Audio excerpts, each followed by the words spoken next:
Hello and welcome to McIver's Grant Public Library's chapter book story time. Today we are going to finish the book Percy Jackson and the Olympians, The Lightning Thief. This book was written by Rick Riordan.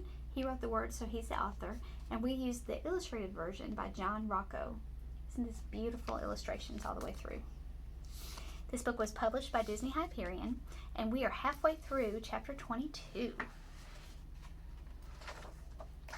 Luke has just turned on Percy and sent a pit scorpion after him, which has bitten him, and he's on his way back to try to get help when everything went black. Let's find out what happened. I woke with a drinking straw in my mouth. I was sipping something that tasted like liquid chocolate chip cookies. Nectar. I opened my eyes. I was propped up in a bed in the sick room of the big house, my right hand bandaged like a club.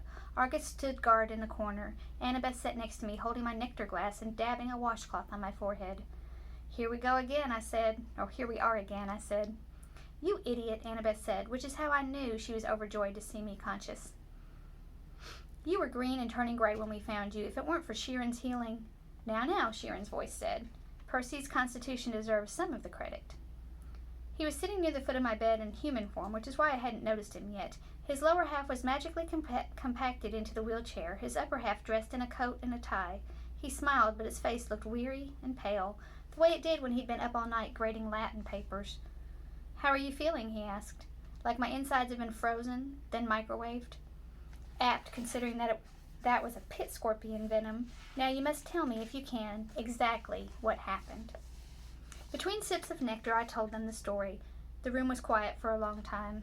I can't believe that Luke, Annabeth's voice faltered. Her expression turned angry and said yes.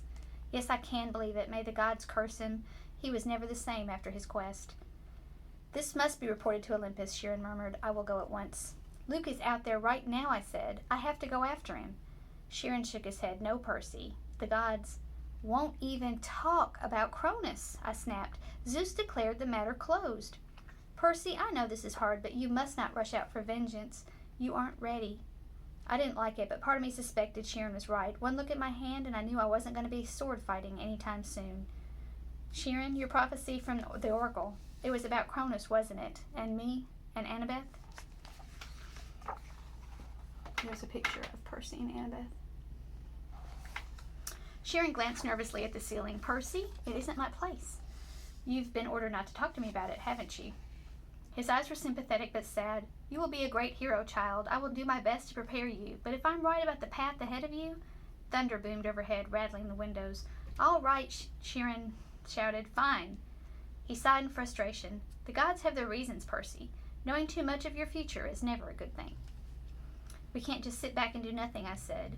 We will not sit back, Sheeran promised. But you must be careful. Cronus wants you to come unraveled. He wants your life disrupted, your thoughts clouded with fear and anger.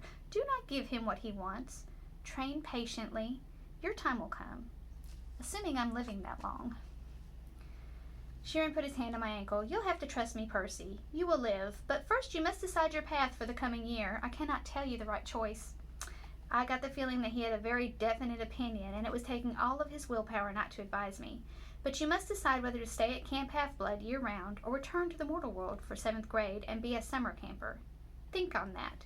When I get back from Olympus, you must tell me your decision.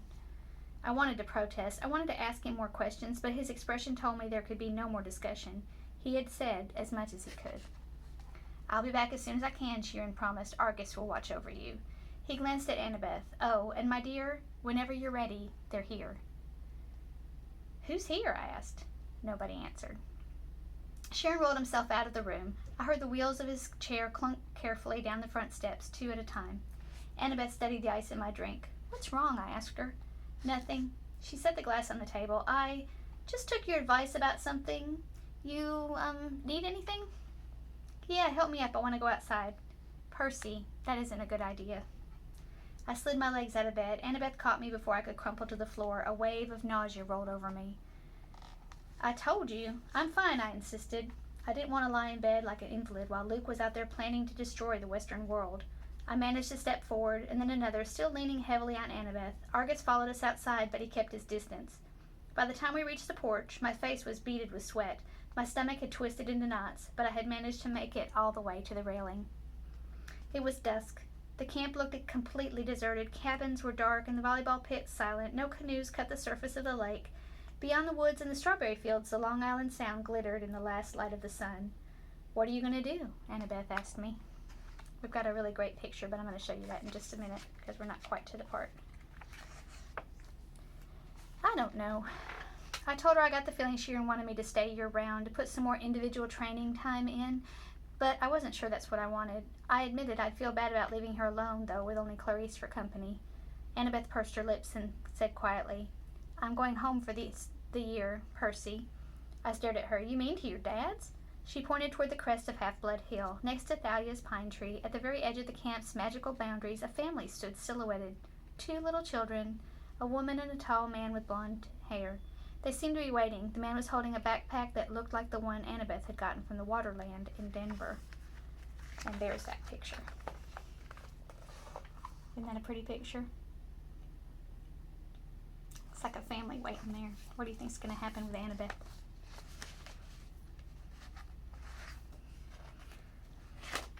"I wrote him a letter when we got back," Annabeth said, "just like you suggested. I told him I was sorry. I'd come home for the school year if he still wanted me. He wrote back immediately. We decided we'd give it another try." "That took guts." She shrugged. "You won't try anything stupid during the school year, will you? At least not without sending me an Iris message?" I managed to smile. "I won't go looking for trouble. I usually don't have to." "When I get back next summer," she said, "we'll hunt down Luke. We'll ask for a quest, but if we don't get approval, we'll sneak off and do it anyway. Agreed?" Sounded like a plan worthy of Athena. She held out her hand and I shook it. "Take care, Seaweed Brain," Annabeth told me. "Keep your eyes open." "You too, wise girl." I watched her walk up the hill and join her family. She gave her father an awkward hug and looked back at the valley one last time. She touched Thalia's pine tree and then allowed herself to be led over the crest and into the mortal world. For the first time at camp, I felt truly alone. I looked out at Long Island Sound and I remembered my father saying, "The sea does not like to be restrained." I made my decision. I wondered, if Poseidon were watching, would he approve of my choice? "I'll be back next summer," I promised him, if I survive until then. After all, I'm your son. I asked Argus to take me down to Cabin 3 so I could pack my bags for home. And that was the end of the book. So, we know it's a series, so there's going to be more adventures for Percy and Annabeth. Do you think they'll find Luke? Do you think Annabeth will like living with her dad? Do you think Percy will enjoy living with his mom without Smelly Gabe around? I have really enjoyed this book. When I read it, it just sucked me in, and I read the whole series like that. So if you're interested in the other books, they're here at the library for you to check out. And I'm so glad that we went on this journey together this summer. Thank you so much for joining us, and have a wonderful day.